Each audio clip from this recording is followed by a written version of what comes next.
నమస్తే, welcome to Zee Telugu news morning debate. నేను సునీత. తెలంగాణలో ఇటు సర్పంచ్ ఎన్నికలకు సర్వం సిద్దమైపోయింది. గ్రామాల వారీగా ఈ సర్పంచ్ వార్డు మెంబర్ల రిజర్వేషన్లను అధికారులు ఖరారు చేశారు. ఈ మంగళవారం జరిగే కేబినెట్ సమావేశం తర్వాత ఎన్నికల షెడ్యూల్ అయితే రానుంది. మరోవైపు చట్టపరంగానే బీసీలకు 42% రిజర్వేషన్లు ఇవ్వాలంటూ బీసీ జేఏసీ ఆందోళన నిర్వహించింది. పార్టీ గుర్తులు లేకుండా జరిగే ఈ సర్పంచ్ ఎన్నికల్లో అటు పార్టీ పరంగా టికెట్లు ఎలా ఇస్తారనేది తలసాని ప్రశ్నించారు. ఇక బీసీ నేతలతో కేటీఆర్ అయితే సమావేశం నిర్వహిస్తున్నారు. సర్పంచ్ ఎన్నికలపై ఈ రాజకీయం అయితే జరుగుతుంది. దీని గురించి ఇవాళ డిబేట్ లో డిస్కస్ చేయబోతున్నాం. ఇవాళ డిబేట్ లో మనతో పాటు పార్టిసిపేట్ చేస్తున్నారు డాక్టర్ శివకుమార్ లాల్, కాంగ్రెస్ నుంచి ఉన్నారు, మనతో పాటు స్టూడియోలో ఉన్నారు. అండ్ అదేవిధంగా శ్యామ్ సుందర్ వరియోగి, రాజకీయ విశ్లేషకులు. అండ్ అదేవిధంగా గంగాపురం వెంకటరెడ్డి గారు ఉన్నారు బీజేపీ నుంచి. ఇంకా మరికొంతమంది కూడా జాయిన్ అవుతారు కాసేపట్లో. అందరికీ వెరీ గుడ్ మార్నింగ్ అండి. ముందుగా శివకుమార్ గారు, మీతోనే స్టార్ట్ చేద్దాం. ఏదైతే తెలంగాణ సంబంధించి బీసీలకు 42% రిజర్వేషన్ ప్రకటిస్తామని చెప్పేసి హామీ ఏదైతే ఇచ్చారో కామారెడ్డి డిక్లరేషన్ లో, దానికి సంబంధించి చట్టపరంగా ఎన్నో చిక్కుముడ్లు మీ ముందుకు వచ్చాయి. సరే, ఇవన్నిటిని మీరు తట్టుకొని ముందుకెళ్తున్నారా? పార్టీ పరంగా రిజర్వేషన్లు ఇస్తారా? ఇవన్నీ విషయాలు పక్కన పెడితే ఇప్పుడు అసలు సర్పంచ్ కి పార్టీ గుర్తు అనేది ఇట్లాంటివి ఏవి ఉండవు. కానీ వీటిలో కూడా మీరు ఏ రకంగా రిజర్వేషన్లు కేటాయిస్తారని మొన్న ఏదైతే బీసీ సంఘాలు కూడా సంబంధించి ఖచ్చితంగా మాకు చట్టపరంగానే 42% రిజర్వేషన్ కావాలని చెప్పేసి వాళ్ళు డిమాండ్ చేస్తారు. కాబట్టి ఇవన్నీ ఎట్లా ఎదుర్కోబోతున్నారు, ఎట్లా ఇవ్వబోతున్నారు అసలు ఈ పార్టీ పరంగా మీరు 42% రిజర్వేషన్స్? ముందుగా జీ తెలుగు ప్రేక్షకులకు, మీకు ప్యానెల్ ఉన్న వారికి నమస్కారం. కాంగ్రెస్ పార్టీ అధికారంలోకి రాకముందు కామారెడ్డి డిక్లరేషన్ లో ఏదైతే బీసీలకు 42% ఇస్తామని చెప్పి మేనిఫెస్టోలో పెట్టడం జరిగింది, అనౌన్స్ చేయడం జరిగింది. దాంతో పాటు ఎస్సీ వర్గీకరణ కూడా చేస్తామని చెప్పి చెప్పడం జరిగింది. ఎస్సీ వర్గీకరణ అది కేటగరైజేషన్ చేయడం జరిగింది, అది ఓకే. బీసీ కులగణన చేసిన తర్వాత దాని తర్వాత మొత్తానికి కామారెడ్డి డిక్లరేషన్లో 42% అని చెప్పి చెప్పడం జరిగింది. దాంతోపాటు కాంగ్రెస్ పార్టీ ఎన్ని విధాలుగా అడ్డంకులు వచ్చినా అన్ని కూడా కంప్లీట్ చేయడం జరిగింది. ముందు అసెంబ్లీలో బిల్ పెట్టడం జరిగింది, అన్ని పార్టీస్ ఓకే అన్నాయి.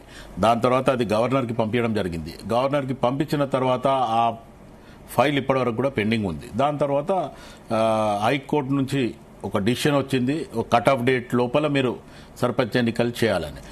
దాన్ని ఉద్దేశంలో పెట్టుకుని కాంగ్రెస్ పార్టీ ఏం చేసింది, గవర్నర్ దగ్గర ఫైల్ మూవ్ అయితలేదు కాబట్టి ఆర్డినెన్స్ తీసుకురావడం జరిగింది. ఆల్ పార్టీస్ మీటింగ్ పెట్టడం జరిగింది. ఆల్ పార్టీస్ మీటింగ్ లో ఇటు బీఆర్ఎస్ వాళ్ళు కానీ బీజేపీ వాళ్ళు కానీ ఇక్కడ రాలే. అసెంబ్లీలో మటుకు బిల్ పాస్ చేయడానికి వాళ్ళు సహకరించడం జరిగింది.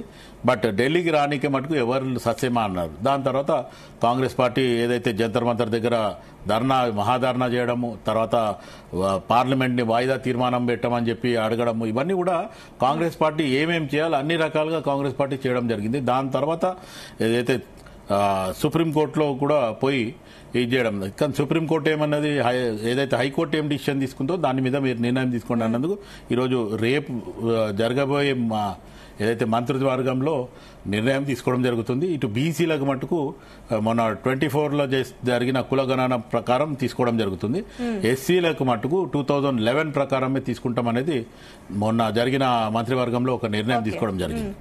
ఇప్పుడు ప్రస్తుతానికి మీరు అన్నట్టు ఇది గుర్తులు లేకున్నా ఈయన ఈ పార్టీ క్యాండిడేట్ అనేది అయితే ఒకటి ఉంటుందండి. ఏదైతే సర్పంచ్ ఎన్నికల్లో పార్టీ ఫ్లాగ్ లేకపోతే లోగోస్ ఉండకపోవచ్చు, కానీ వ్యక్తిగతంగా మటుకు అది ఉంటుంది. కాబట్టి ఆ దిశగానే కాంగ్రెస్ పార్టీ ఇస్తుంది. రేపు జరిగే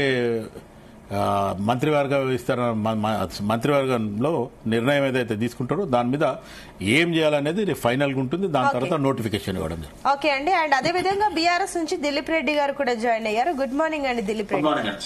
ఎస్, నేను మళ్ళీ మీ దగ్గరకు వస్తాను. వెంకటరెడ్డి గారు, ముందు మీరు చెప్పండి.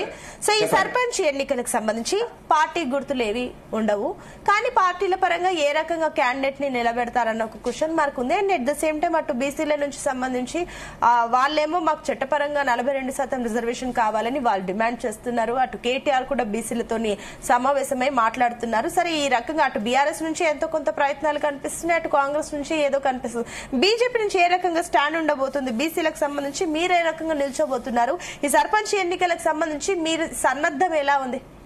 ఇప్పుడు ఒకటే సునీత గారు, లైవ్ లో ఉన్న మిత్రులందరూ కూడా నమస్తే. మీరు అడిగినట్టుగా డాక్టర్ శ్యామ్ లాల్ చెప్పినట్టుగా కూడా బీసీలకు సంబంధించినటువంటి విషయం లోపల భారతీయ జనతా పార్టీకి ఒక స్పష్టత ఉంది. 42% రిజర్వేషన్స్ గురించి మేము ముందు నుంచి చెప్తున్నాం, అసెంబ్లీలో చెప్పాము, బిల్లు పాస్ చేశాము. దానికి సంబంధించినటువంటి విషయం లోపల మా రామచంద్రరావు గారి ప్రెసిడెంట్ కూడా 2-3 సందర్భాల్లో మాట్లాడినాడు. ఒక 4 రోజుల కింద పార్టీ పరంగా 42% ఇస్తామన్నప్పుడు మేము ఇంకో 1% ఎక్కువనే ఇస్తామని చెప్పి కూడా ఆయన ప్రకటించినటువంటి సందర్భం. కాకపోతే అక్కడ ఉండేటువంటి సమస్యలు చాలా ఉన్నాయి. రేవంత్ రెడ్డి గారి ప్రభుత్వానికి న్యాయపరమైన చట్టపరమైనటువంటి అవగాహన లేకుండా కామారెడ్డిలో ఇచ్చినటువంటి మాటకు కట్టుబడి ప్రజలను, ముఖ్యంగా బీసీలను మోసం చేసేటువంటి కుట్రలో భాగంగా ఇప్పటి వరకు ఒక డ్రామా నడిపించాడు. ఆ డ్రామా చివరికి వచ్చినటువంటి పరిస్థితి. ఇవాళ 42% పార్టీ పరంగా ఎట్లా ఇస్తారండి? 42% పార్టీ పరంగా మీరు ఇచ్చేటువంటి సీట్లు మీరు సపోజ్ బీసీకి ఇస్తారు, ఇంకో party Bharatiya Janata party, BRS party ఇంకో అగ్రకులానికి ఇస్తారు. అగ్రకులం మేము ఇస్తే మీరు బీసీకి ఇస్తారు. ఎట్లా సక్సెస్ అవుతుందండి? తప్పును ఒప్పుకోవాలా? ఇప్పుడు చట్టపరంగా ఉండేటువంటి అంశాల గురించి సుప్రీంకోర్టు ఏం చెప్పింది, హైకోర్టు ఏం చెప్పింది, వీటన్నిటిని కూడా పరిశీలించిన తర్వాత రేవంత్ రెడ్డి గారు దాన్ని వెనక్కి తీసుకుని తప్పైంది అని చెప్పి పాత పద్ధతులు నడిపించేటువంటి తతంగా ఉంటే అది ఒక రకంగా ప్రజలు స్వీకరిస్తారు. ముఖ్యంగా అందుకోసమే మీరు అన్నట్టుగా బీసీలు ఎవరుతున్నారు, చట్టపరంగా మాకు 42% ఇవ్వండి మీరు చెప్పారు కదా అంటున్నారు. ఆయన మెడకు ఉరి వేసేటువంటి పద్ధతిలో పని వల్ల సర్పంచ్ రాజకీయాలు అనేటువంటిది రావడం అనేటువంటిది అందరికీ తెలిసినటువంటిది. భారతీయ జనతా పార్టీ ముందు నుంచి చెప్తుంది ఇది చట్ట ప్రకారంగా వీలు కాదు, దానికి జరగవలసిన తతంగం అంతా జరగలేదు, డెడికేటెడ్ కమిషన్ మీరు వేసింది తప్పుడు తడకల్లో ఉంది, ఇంతవరకు ఏ కులాలు ఏకంత చెప్పలేదు. రెండవది మేడం, ఇప్పుడు బీసీలకేమో 2024లో వచ్చినటువంటి జనాభా ప్రకారంగా దామాషా ప్రకారంగా మేము తీసుకుంటాము అంటున్నాడు. మరి ఎస్సీ ఎస్టీలకు వచ్చినప్పటికీ 2011లో జరిగింది, దాన్ని ఎట్లా తీసుకుంటాడు? అంటే సుమారుగా 14 సంవత్సరాల గ్యాప్లో ఎస్సీ జనాభా పెరిగింది. వాళ్ళ ఇప్పుడు డాక్టర్ శివలాల్ గారు చెప్పినారు, వాళ్ళ మేనిఫెస్టో 11వ పేజీలో చెప్పినారు. 11వ పేజీలో 1వ పాయింట్ ఏం చెప్పినారు? జనాభా దామాష ప్రకారం ఎస్సీ రిజర్వేషన్లు 18% పెంచుతామన్నారు. మీరు ఇస్తున్నారా? 18% ఇస్తారా? 15% ఇస్తారా? చెప్పాలి కదా ఇవాళ జనానికి. కాబట్టి నేనేమంటున్నా అంటే ఓట్ల కోసము, సీట్ల కోసము, అధికారం కోసం రేవంత్ రెడ్డి పాలన చేసినటువంటి పద్ధతి లోపల ఇవాళ ప్రజలు విసిగి వేసారిపోతున్నటువంటి సందర్భం కనపడుతున్నటువంటిది.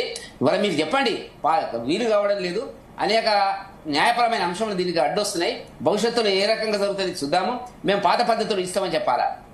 చెప్పకుండా ఇప్పటి కూడా ఏం మాట్లాడుతున్నారు? రేపు క్యాబినెట్ లో నిర్ణయం చేస్తాం. ఏం నిర్ణయం చేస్తారంటే క్యాబినెట్ లో మీరు ఇప్పుడు ఒక్క పాయింట్ మీద ఈ ఎన్నికలు జరుగుతాయా జరగదా అనేది నేను కోరుకోవడం లేదు. కానీ ఎవరన్నా ఎస్సీ ఎస్టీకి సంబంధించినటువంటి నాయకులు రేపు హైకోర్టులో ఈ నోటిఫికేషన్ వచ్చిన తర్వాత, నేనైతే ఇవాళ చూశాను పేపర్లలో ఏదో చెప్తున్నారు, జీవో ఇచ్చినమో అది ఇచ్చినమో అనేటువంటిది, క్యాబినెట్ ఎవరికి ఏ రిజర్వేషన్స్ అనేటువంటిది రేపు క్యాబినెట్ ఆమోదం చేసిన తర్వాత చెప్తారేమో, అది నాకు తెలియదు.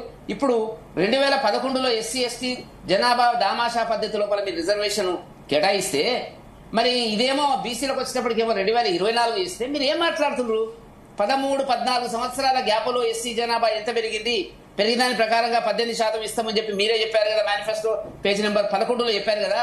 ఇవాళ ఎందుకు వెనక్కిపోతున్నారు? మీరు ఏ పాలన సాగిస్తున్నారు తెలంగాణలో అనేటువంటిది ప్రజలు చర్చించుకుంటుండే ఒక సందర్భం మనకు స్పష్టంగా కనపడుతున్నటువంటిది. వీలైంది చెప్పండి. మేము ప్రకటించినాం జనాభా కులగణనకు మోదీ గారు ఈ ఎన్నికల్లో ఈ లెక్కింపులో జనగణన లెక్కింపులో ఆ భాగం కింద తీసుకురావడం జరిగింది. ఆ సేకరణ వచ్చిన తర్వాత, ఆ వివరాలు వచ్చిన తర్వాత ఏం చేయాలనేటువంటిది సామాజికంగా, ఆర్థికంగా, విద్యాపరంగా, ఉపాధి పరంగా ఆ వెనుకబడ్డటువంటి వర్గాలకు చేయవలసిన కార్యక్రమాన్ని మోదీ గారు తప్పకుండా ఒక నిర్ణయం చేస్తారనేటువంటి భావము, నమ్మకం, విశ్వాసము ప్రజల్లో ఉన్నటువంటి పరిస్థితి.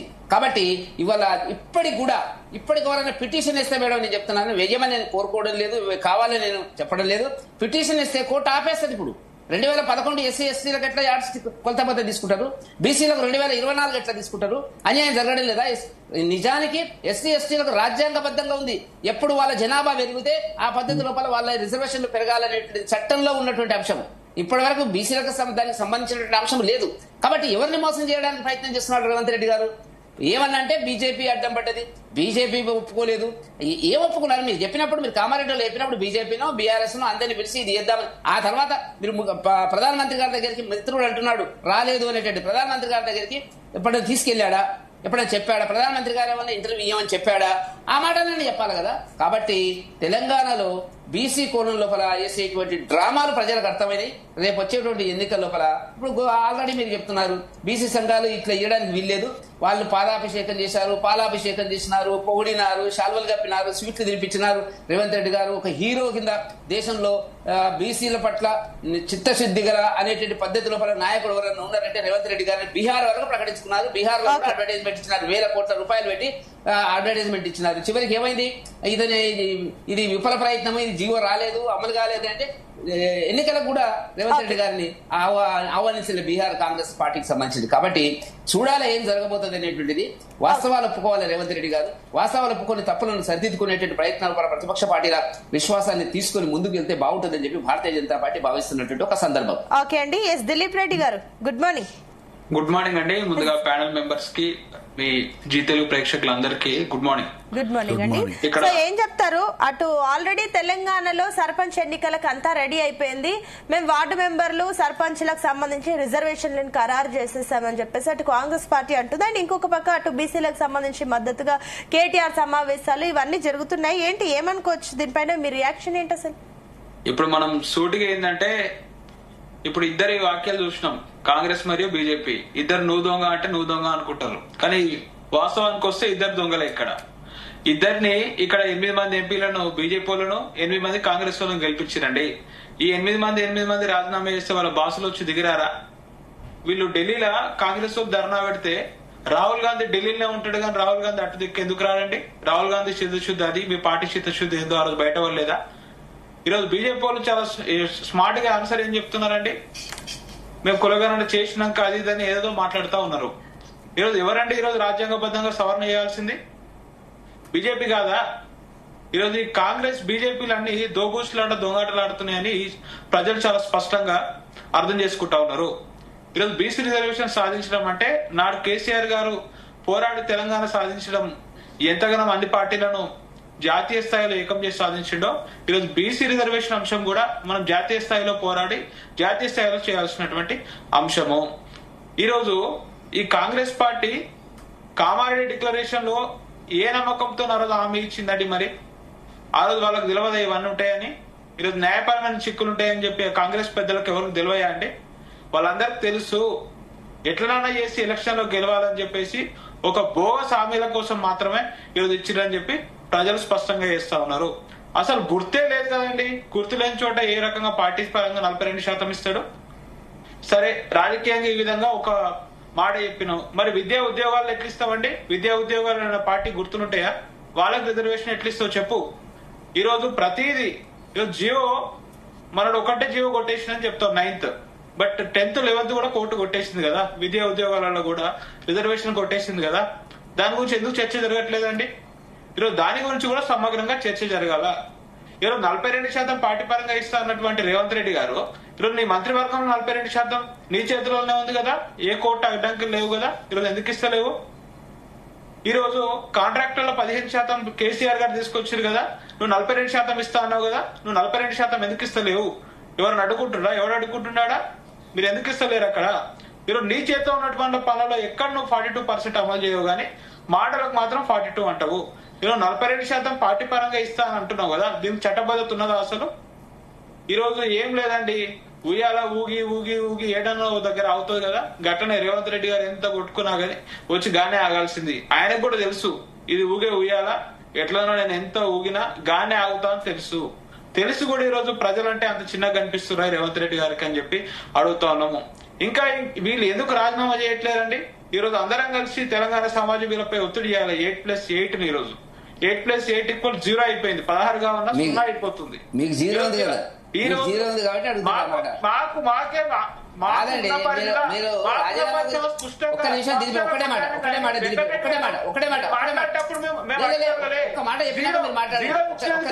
అర్థమవుతుంది కదా. మీకు 8 ఇస్తే 0 అని అర్థం. మాకు 0 ఇచ్చిన మా వాల్యూ 17 అండి. ఈ రోజు 17 మంది ఎట్లా కొట్లాడుతున్నాం అట్లా కొట్లాడుతున్నాం. ఒకటి దిలీప్ రెడ్డి గారు ఈ దద్దమ్మ కాంగ్రెస్ 8+8 సున్నా ఒక్క నిమిషం దిలీప్ రెడ్డి గారు ఒక్క నిమిషం వెంకటరెడ్డి గారు కొట్లాడతలేరు. దిలీప్ గారు ఒక ప్రశ్న అండి. మీరు ఇప్పుడు 8 వాళ్ళకు 8 మంది ఉన్నారు, వీళ్ళకి 8 మంది ఉన్నారు, రాజీనామాలు చేయొచ్చు కదా, బాసులు దిగొస్తారని చెప్పేసి మీరు అన్నారు. గతంలో మీ 10 ఏళ్ల హయాంలో కూడా అంతెందుకు మొన్న 2019 ఆ టైంలో మీకు 9 మంది ఎంపీలు ఉన్నారు, మరి మీరు కూడా చేయొచ్చు కదా.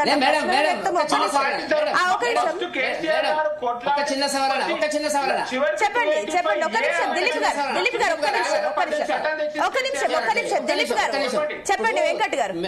మేడం చెప్పిన దానికి అనుబంధంగా నేను ఇంకా యాడ్ చేసేది ఏంటంటే, మీరు కూడా గతంలో కేసీఆర్ గారు ఈ రిజర్వేషన్స్ పెంచాలనేటువంటిది ప్రయత్నం చేసి అది వీలు కాదు చట్ట ప్రకారం కానీ వెనక్కి వచ్చిన సందర్భం లోపల మీరు ఎందుకు రాజీనామా చేయలేదు మరి ఆ రోజున? చెప్పండి దిలీప్ గారు. ఒత్తిడి తెచ్చి రాజీనామా పెట్టాలి కదా, ఎందుకు చేయలేదంటే మరి అడుగు వెళ్ళి ఫామ్ హౌస్ పోయి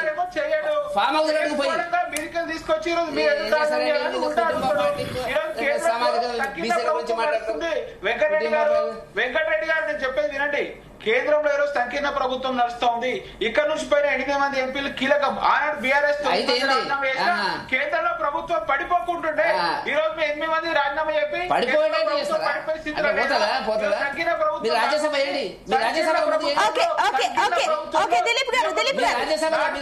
వెంకట్ గారు ప్లీజ్ మళ్ళీ మీ టైంకి వస్తారు. ఒక నిమిషం దిలీప్ గారు మీరు అంటున్నట్లు ఒక్క నిమిషం. వెంకట్ గారు నేను అడిగాను, ఆయన జవాబిచ్చాడు. ఒక్క నిమిషం ఆగండి, దాన్నే టాపిక్ ని లాగకండి ప్లీజ్, ఆగండి. దిలీప్ గారు ఒక్క నిమిషం ఆగండి. మీరు చెప్తున్న వర్షన్ కరెక్టో కాదో నేను ఒకసారి దీని గురించి క్లారిటీ తీసుకోదలుచుకున్నాను. శ్యామ్ సుందర్ గారు గుడ్ మార్నింగ్. సో పార్టీల పరంగా వింటున్నారు, అన్ని పార్టీలు ఏ రకంగా రియాక్ట్ అవుతున్నాయి? ఈ గ్రామాల వారికి ఆల్రెడీ ప్రభుత్వం ఏమో ఈ సర్పంచ్ ఎన్నికలకు రెడీ అయిపోయింది, అంతా రెడీ అయిపోయింది, అండ్ రేపు కేబినెట్ మీటింగ్ కూడా జరగబోతుంది. ఏం చేస్తారు ఏంటి అన్న విషయం పక్కన పెడితే అసలు ఫస్ట్ ఆఫ్ ఆల్ ఈ పార్టీల పరంగా గుర్తులే లేవు. పార్టీ పరంగా 42% రిజర్వేషన్ ఎట్లా పాసిబుల్ అయితే అన్నాం ఒకటి కనిపిస్తుంది. బీసీల నుంచి ఒక డిమాండ్ ఉంది, అండ్ పార్టీల పరంగా కూడా మీరు వినడం అయితే జరిగింది. కాబట్టి ఏంటి హోల్ సినారియో పైన మీ ఎక్స్ప్లెనేషన్ ఏంటి? ఒక విషయం అండి, ఇక్కడ ప్రధానంగా ఆలోచించాల్సింది, ప్యానెల్లో ఉన్నందరికీ, ప్రజలందరికీ, ప్రేక్షకులందరికీ శుభోదయం. విషయం ఏంటంటే భారత రాజ్యాంగంలోని ఆర్టికల్ 16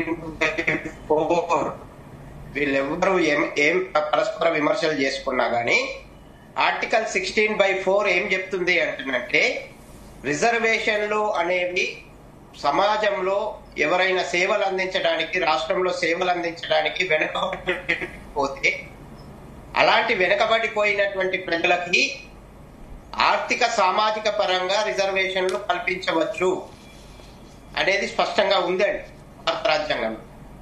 టిఆర్ఎస్ వాళ్ళు బీజేపీని తిట్టడము, కాంగ్రెస్ వాళ్ళు టిఆర్ఎస్ ను తిట్టడము, ఇవన్నీ చిత్తశుద్ధి లేని మాట్లాడి ఎవరి అయినా, ఏ రాజకీయ పార్టీ అయినా.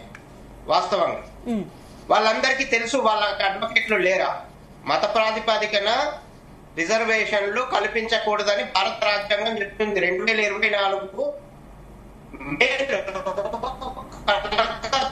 హైకోర్టు సేమ్ ఇదే ఇష్యూ పైన 77 కులాలని, ముస్లిం కులాలని రిజర్వేషన్లు కల్పిస్తే హైకోర్టు కొట్టేస్తే మళ్ళీ సుప్రీంకోర్టుకి వెళ్తే December 2024 సుప్రీంకోర్టు కూడా కొట్టేసింది.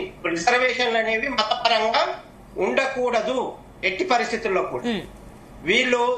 వీళ్ళకు తెలీదా, కేసీఆర్ గారికి తెలీదా ఎస్టీ రిజర్వేషన్లతో ముస్లిం రిజర్వేషన్లు కలపడం ఎందుకు? అప్పుడు కూడా అంటే ప్రతి రిజర్వేషన్లలో ముస్లింలు ఉండాలా? ముస్లింలకు మీకు అంత చిత్తశుద్ధి ఉంటే ప్రత్యేకంగా పెట్టండి. కాంగ్రెస్ నాయకులకు ముస్లింలకు చిత్తశుద్ధి ఉంటే ముస్లింలకు ప్రత్యేకంగా రిజర్వేషన్ బిల్లు తీసుకురండి. అది తీసుకురండి. మళ్ళా బీసీలతో కలపడము, ఎస్టీలతో కలపడము, వాళ్ళు అన్యాయం చేశారు. ఇప్పుడు బీసీలకు కాంగ్రెస్ గవర్నమెంట్ అన్యాయం చేసింది. రాజ్యాంగం పేరు మీద బీజేపీ కూడా రాజ్యాంగం ప్రకారం అంటుంది. న్యాయపరంగా కోర్టులు ఒప్పుకోవట్లేదు. మీరు రాజ్యాంగం ప్రకారం పోకుండా రాజకీయ పార్టీలు విమర్శించుకోవడం. First of all Congress government ఇప్పుడు ఏం చేసిందంటే నేను రిజర్వేషన్లు కల్పించేసి దాని మొత్తం క్రెడిట్ కొట్టేద్దాం అనుకున్నారు. ఇక్కడ బీసీ సంఘాల నాయకులు కూడా ఆలోచించాల్సింది ఏంటంటే బీసీ సంఘాల నాయకులు కొందరికి, అందరికని నేను అనట్లేదు, అన్ని సంఘాలను నేను అనట్లేదు, స్పెషల్ ఇంట్రెస్ట్లు ఉన్నాయండి వాళ్ళకు కూడా. ఏమీ కాకముందే పాలాభిషేకాలు, ఏమీ కాకముందే ఈ పార్టీ మాకు అనుకూలం అని చెప్పేయడాలు, ఏమో వాళ్ళు బీసీలో మరి పార్టీ పరంగా వాళ్ళ స్పెషల్ ఇంట్రెస్ట్. వాళ్ళు నిజంగానే బీసీలేదో మరి బీసీ సంఘాలు ఒకటి నా ప్రశ్నకు ఒక జవాబు చెప్పాలి. ఏంటంటే 42% రిజర్వేషన్లలో 10% రిజర్వేషన్ల ముస్లింలకు తీసేస్తే బీసీలకు అసలైన మొదటి నుంచి ఉన్న బీసీలకు వచ్చే రిజర్వేషన్ ఎంతండి? 35%. అంతకుముందు ఎంత ఉంది? 27% ఉంది, 28% ఉంది అంతకుముందు బీసీ. 28కి 35కి ఎంత శాతం అండి? 7% పెరిగింది. ముస్లింలు ఎంతమంది ఉన్నారు జనాభాలో? 15%. 15% ఉన్న ముస్లింలకు 10% రిజర్వేషన్ ఇస్తున్నారు. 50 నుంచి 60% ఉన్నటువంటి బీసీలకు 35% రిజర్వేషన్లు ఇస్తున్నారు. ఇది ఏ రాజకీయ పార్టీకి చిత్తశుద్ధి ఉన్నట్టు? చిత్తశుద్ధి లేదు కదా ఎవరికి కూడా. కేవలం బీసీల పేరుతోని రాజకీయ లబ్ధి పొందాలి అని రాజకీయ పార్టీలన్నీ డ్రామాలు చేస్తున్నాయి. అసలు రాజకీయ పార్టీలకు సంబంధం లేని సర్పంచ్ ఎన్నికల లోపల మేము రిజర్వేషన్లు కల్పిస్తాం, మేము రిజర్వేషన్లు కల్పించాల్సింది ఏముందండి? రెండో విషయం, ఇక్కడ రాజకీయ పార్టీలో అక్కడ అభ్యర్థి ఎవరైతే ఉంటారో సర్పంచ్ ఎన్నికల్లో లోకల్ అభ్యర్థి ఉంటారు. ఆ గుణగణాలు తెలుసు, ఆ అభ్యర్థి ఎంత మంచోడు ఎంత చెడ్డోడు. కాబట్టి స్థానికంగా ఇచ్చినప్పుడు స్థానికమైనటువంటి వ్యక్తులకి ఎక్కువగా ప్రయారిటీ ఉంటది. కాబట్టి అక్కడ అభ్యర్థి గుణగణాలు ఉంటాయి. కాబట్టి రాజకీయ పార్టీలన్నీ కూడా మాకు బీసీలందరూ గంపగుత్తగా ఓటేస్తారని ఆశిస్తే అది దురాశే అవుతుంది. కాబట్టి రాజకీయ పార్టీలతో సంబంధం లేనటువంటి ఎన్నికల లోపల మేము రిజర్వేషన్లు కల్పిస్తామనడం కూడా ఒక రకంగా బీసీలను మోసం చేయడమే అవుతుంది. నేను ఒక బీసీ వ్యక్తిగా చెప్తున్నాను. బీసీ సంఘాల నాయకులు, ప్రజలు గమనిస్తున్నారు మిమ్మల్ని. మీరు ఏ పార్టీకి అనుకూలంగా ఉన్నారు, ఎవరు ఏ పార్టీకి ఉన్నారు, ఎవరి ఇంట్రెస్ట్లు ఏంటి, మీరు సమాజంలో తిరుగుతున్నారు, మిమ్మల్ని గమనిస్తున్నారు. కాబట్టి మీరు బీసీల పేరు మీద ప్రజల్ని మోసం చేయకండి దయచేసి. ఎందుకంటే ఈ రిజర్వేషన్లు అయ్యేవి కాదు, పోయేవి కాదు. అవి కావాలి అంటే ఈ రాజకీయ పార్టీలకు కనుక చిత్తశుద్ధి ఉంటే ఆ మతాన్ని పక్కన పెట్టండి. మతాన్ని పెట్టి ఇగో ఈ కులము ఈ విధంగా వెనుకబడింది, ఆర్థికంగా వెనుకబడింది, సామాజికంగా వెనుకబడింది, దానికి ఆర్టికల్ 16/4 రాష్ట్ర ప్రభుత్వాలకు అధికారం ఇస్తుంది రిజర్వేషన్లు కల్పించడానికి. దాన్ని ప్రత్యేకంగా ముస్లింలు అని పెట్టాల్సిన అవసరం ఏముంది? మొన్న సర్వేలో కూడా ముస్లింలు అని ప్రత్యేకంగా పెట్టారు. హిందువులలోనేమో కులాల పేరుగా విభజించారు సర్వేలు. హిందువులలో కులాల పేరుగా విభజించినప్పుడు ముస్లింలలో కూడా కులాలు ఉన్నాయి కదా, మరి ఎందుకు కేవలం ముస్లింలు అని మాత్రమే పెట్టారు? ముస్లింలలో కూడా కులాల వారిగా గణన చేయాల్సింది. క్రిస్టియన్లు లేరా? క్రిస్టియన్ల గణన ఎక్కడ జరగలేదు. క్రిస్టియన్లలో కూడా కులాలు ఉన్నాయి. కాబట్టి ఇక్కడ రాజకీయ పార్టీలకు చిత్తశుద్ధి లేదండి బేసికల్ గా. అలాగే కుల సంఘాలకు కూడా చిత్తశుద్ధి లేదు, బీసీ సంఘాలకు కూడా చిత్తశుద్ధి లేదు. నేను ఓపెన్ గా చెప్తున్నాను, వీళ్లకు స్పెషల్ ఇంట్రెస్ట్లు ఉన్నాయి. ఆ స్పెషల్ ఇంట్రెస్ట్లు పట్టుకొని ఆయా రాజకీయ పార్టీల గొడుగుల కింద తిరుగుతున్నారు. ఓకే, అంటే ఒకటి చెప్పండి శ్యామ్ సుందర్ గారు, సామాన్యమైన బీసీలకు అన్యాయం జరుగుతుంది. ఒకటి శ్యామ్ సుందర్ గారు, మీరు చెప్పిన పాయింట్స్ చాలా వ్యాలిడ్ పాయింట్స్ చెప్పారు. బట్ ఇంకొకటి ఏంటంటే ఈ సర్పంచ్ ఎన్నికలకు సంబంధించి పార్టీల పరంగా ఎవరికైనా లాభం చేకూరుతుందా, లేదంటే ఇది కాంగ్రెస్ కి అనుకూలంగా వెళ్లే ఛాన్సెస్ ఉన్నాయనుకోవచ్చు నెక్స్ట్? ఎందుకంటే మళ్ళీ పంచాయతీ అండ్ అదేవిధంగా జిహెచ్ఎంసీ కూడా ఉన్నాయి కాబట్టి ఈ లెక్కన చూస్తే ఇది అక్కడ బెనిఫిట్ అయ్యే ఛాన్సెస్ ఉన్నాయనుకోవచ్చు. ఎవరికి బెనిఫిట్స్ ఉన్నాయి ఎక్కువగా? సర్వసాధారణంగా జరిగే విషయం ఏంటంటే స్థానిక సంస్థల ఎన్నికలు కాగానే అధికారంలో ఉన్న పార్టీ వీళ్ళందరూ మా వాళ్ళే అని చెప్పుకోవడం మామూలు అయిపోయింది. రెండోది, ఎవరైతే వేరే పార్టీల వాళ్ళు గెలిచినప్పటికీ కూడా వాళ్ళకు నయానో భయానో ఒప్పించేసి వాళ్ళని తమ పార్టీలో చేర్పించుకోవడం, ఇవన్నీ కూడా మామూలుగా జరిగే విషయాలు. వాస్తవానికి కరెక్ట్ గా నిజాయితీగా ఉండాలంటే అక్కడ పార్టీల ఎంబ్లం లేదు కాబట్టి, లోగోలు లేవు కాబట్టి వాళ్ళు మా వాళ్ళే అని అన్ని పార్టీల వాళ్ళు చెప్పుకుంటారు. వీళ్ళు మా వాళ్ళే కానీ వీళ్ళు కలుపుకున్నారు, వీళ్ళు మా వాళ్ళే కానీ వీళ్ళు కలుపుకుంటారు అని చెప్పేసి చెప్పడం అనేది మామూలుగా లోకల్ బాడీస్ ఎలక్షన్స్ తర్వాత జరుగుతున్న వ్యవహారం. ఎందుకంటే నేను చూశాను లోకల్ బాడీస్ ఎలక్షన్స్ తర్వాత లాస్ట్ టైం ఎట్లా జరిగింది అంటే చాలా మంది వేరే పార్టీల వాళ్ళు గెలిచారు. గెలిచిన తర్వాత కూడా టిఆర్ఎస్ వాళ్ళు వాళ్ళ పార్టీలో కలిపేసుకున్నారు. లోకల్ ఎమ్మెల్యేలు ఎంపీలు మాట్లాడేసి వాళ్ళకు ఏదో ప్రలోభాలు పెట్టో లేకుంటే బుచ్చగిచ్చో భయపెట్టో ఏదో రకంగా మీకు నిధులు ఇవ్వమనో ఏమో చేసి మొత్తం మీద వాళ్ళ పార్టీలో కలిపేసుకున్నారు. కాబట్టి ఇవన్నీ కూడా లోకల్ బాడీస్ ఎలక్షన్స్ వరకే జరుగుతాయి. నిజాయితీగా ఏ రాజకీయ పార్టీ కూడా ఉండట్లేదు. అధికారంలో ఏ రాజకీయ పార్టీ ఉంటుందో ఆ రాజకీయ పార్టీ మా బలమే ఎక్కువ అని చెప్పుకుంటారు. ఎవరైతే ఖచ్చితంగా ఉన్నారో వాళ్ళు మాత్రమే ఆయా రాజకీయ పార్టీలో ఉంటారు. కొద్దిగా టికెట్ల కోసం వచ్చిన వాళ్ళు ఎక్కువ మంది ఎవరైతే వేరే వేరే పార్టీలో చేస్తారో వాళ్ళంతా మళ్ళీ అధికార పార్టీ వైపు తిరుగుతుంటారు. సర్వసాధారణంగా జరిగే ఓపెన్ సీక్రెట్ అండి. మళ్ళీ వస్తానండి శ్యామ్ సుందర్ గారు. ఎస్ శివకుమార్ గారు, సో ఇక్కడ 2 పాయింట్లు కీలకంగా అంశాలు ఇప్పుడు మనం ఇప్పటి వరకు చర్చించిన దాంట్లో 2 పాయింట్లు కీలకంగా ఉన్నాయి.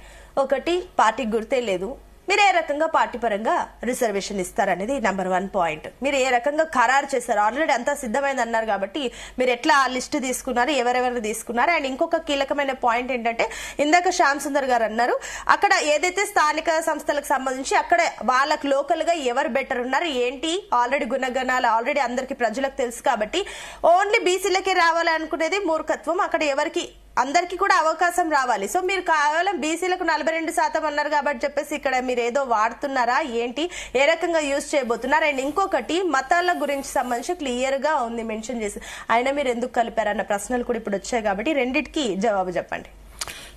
శ్యామ్ సుందర్ గారు మాట్లాడిన దాంట్లో ఏదైతే క్యాస్ట్ పరంగా ముస్లింస్ ని గానీ ఇటు క్రిస్టియన్లు గానీ సబ్ క్యాస్ట్లు ఉన్నాయి అనే రకంగా మాట్లాడుతుండే అది వాస్తవం.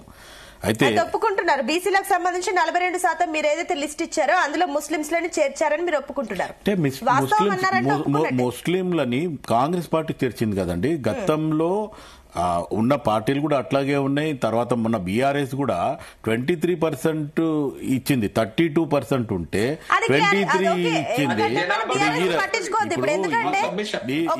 ఒకటి బీఆర్ఎస్ ది మనం ఇప్పుడు మాట్లాడాల్సిన ఒక నిమిషం దిలీప్ గారు నేను మాట్లాడుతున్నా. దిలీప్ గారు ఇప్పుడు ఏంటంటే బీఆర్ఎస్ ది సరే అది ఆల్రెడీ వాళ్ళు ఏమేమి చేశారా వాళ్ళని పక్కన పెట్టి మీ మీద నమ్మకంతో మీరు 42% రిజర్వేషన్ అన్నారు కాబట్టి మీ మీద నమ్మకంతో మీకు ఇచ్చారు. మీరు ఇప్పుడు చెప్పిన దాని లెక్క ప్రకారం చూస్తే ఈ 42% రిజర్వేషన్ లో మీరు బీసీలల్లా అందులో ముస్లింస్ ని యాడ్ చేసినామని మీరు ఒప్పుకుంటున్నారా అని నేను అడిగా. నేనేమంటున్నా అంటే ఆ 42%లో బీసీ ఏదైతే 42% లో 10% లో అదంటే వాళ్ళు ఏదైతే ముస్లింల ఇప్పుడు శ్యామ్ సుందర్ గారు అన్నట్టు ఏదైతే దూదేకుల ఇంకా వేరే కులాలు ఉన్నాయో అవి మొదటి నుంచి బీసీలోనే ఉన్నాయి. అవి సపరేట్ గా అదే కౌంట్ లో పోయింది తప్ప ఖచ్చితంగా కాంగ్రెస్ పార్టీ స్పెషల్ గా తీసుకొచ్చి ఆ 10% అక్కడేం కలపలేదు. ఇప్పుడు మీరు అట్లా ఆలోచిస్తే మొత్తం ఆల్ ఓవర్ ఇండియాలో కూడా ఈవెన్ నరేంద్ర మోదీ గారు ఎక్కడైతే ప్రాతినిధ్యం మొన్నటి వరకు ప్రధానమంత్రికి ముందు ముఖ్యమంత్రి ఎక్కడ ఉండో అక్కడ కూడా బీసీలో వాళ్ళు ఉన్నారు అనేది గతం నుంచి చాలా డిబేట్లలో మనం చెప్పడం జరిగింది. ఇప్పుడు ఈ రోజు కాంగ్రెస్ పార్టీ కొత్త కలిపింది ఏం లేదు, అదే కాకపోతే శ్యామ్ సుందర్ గారు అన్న దాంట్లో నేను దాన్ని ఏకీభవించుతాను. ఎందుకన్నంటే ఎప్పుడైతే హిందువులలో కుల విభజన ఎట్లయితే జరిగిందో ఇటు క్రిస్టియన్లో కూడా కొన్ని వీళ్ళు అక్కడ వీళ్ళు ఇక్కడ అనే రకంగా అది ఉంది. తర్వాత ముస్లింస్లలో కూడా వేరియేషన్స్ ఉన్నాయి. ఆ వేరియేషన్స్ కూడా బయటికి తీసుకురావాలి. ఉట్టి హిందువులను ఎందుకు తెచ్చిండ్రు అనే ప్రశ్న ఏదైతే వేసిండో దానికి నేను అన్న రైట్ ఆ రకంగా రేపు ఇప్పుడు వాళ్ళు లేవనెత్తిరు కాబట్టి రేపు అవసరం అనుకుంటే అధికారులు కానీ రేపు రాబోయే సమయంలో ఇవి జరుగుతాయేమో జరగాలని కూడా నేను ఆశిస్తున్నాను. ఎందుకంటే ఈ పాయింట్ గురించి మీరు క్లారిటీ ఇచ్చారు. సరే ఇప్పుడు సర్పంచ్ విషయానికి వస్తే ఎన్నికలకు సంబంధించి వస్తే మీరు ఏ రకంగా ఖరారు చేస్తారు, ఎట్లా హోంవర్క్ చేస్తారు, ఏ రకంగా మీరు లిస్ట్ రెడీ చేస్తారు చెప్పండి.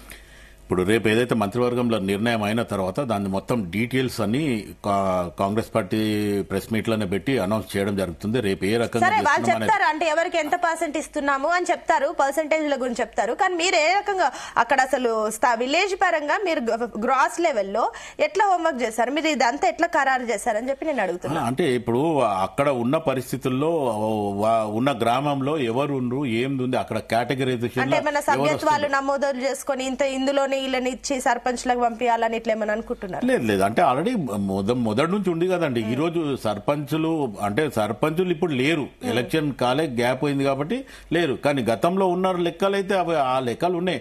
ఆ లెక్కలనే ఏమన్నా మార్పులు చేర్పులు ఉంటాయి తప్ప ఖచ్చితంగా కాంగ్రెస్ పార్టీ ఇప్పుడు 42% ఇస్తుందని చెప్పి కొత్త రకంగా తీసుకొచ్చి అక్కడేం కొత్త అంటే గతంలో ఏదైతే సర్పంచ్ విషయంలో ఆపోజిషన్ లో ఎవరైతే పోటీ చేస్తారో వాళ్ళనే ఫిల్టర్ చేసి పంపుతారు. కానీ మీరన్న రిజర్వేషన్ లెక్కలు మీరన్న ఖరారు చేస్తే కొత్త వాళ్ళు రావాలా, లేదంటే కొత్త ఏదైనా లిస్ట్ రావాలా? మీరు అన్నట్టు పాత వాళ్ళని ఫిల్టర్ చేసి అందులో ఎవరున్నారో వాళ్ళని పంపిస్తారు, మళ్ళీ వాళ్ళని దోస్తారు. రిజర్వేషన్ 42% రిజర్వేషన్ అంటారు. సునీత గారు, మీరు ఆ రకంగా ఆలోచిస్తే ఇప్పుడు అప్పట్లో ఉన్న సర్పంచ్ ఏజ్ బారైపోయి ఉండొచ్చు, వాళ్ళ ప్లేస్ లో ఇంకా కొత్త వాళ్ళు వస్తారు. ఇవన్నీ మార్పులు చేర్పులు జరగవని కాదు. అండ్ మోర్ ఎవర్ ఇప్పుడు మన శ్యామ్ సుందర్ గారికి ఇంకొక సబ్మిషన్ అండి, అది ప్రజలకు కూడా మార్పులు రావాలా సార్. ఎందుకంటే డబ్బులకు అమ్ముడు పోయి ఈరోజు ఎవరిని పడతాలని ఎన్నుకోవడంతో ఈరోజు ప్రజల నుంచి 500 అనుకో, 1000 రూపాయలు అనుకో, 2500 అనుకో, 4000 అనుకో, ఈరోజు ఆపోజిషన్ పార్టీ లీడర్లే డైరెక్ట్ మన బై ఎలక్షన్ లో చూడడం జరిగింది జూబ్లీస్ లో.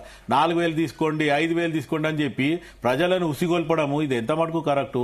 అవసరం అనుకుంటే మార్పులు చేర్పులు తేవాలి, లేదు కాదు అనుకుంటే ఎట్టి పరిస్థితుల డబ్బులు తీసుకోవడమే నిషేధం చేయాలి, అట్లేమని ఉండాలి. కానీ వీళ్ళు అవన్నీ లేకుండా మొత్తానికి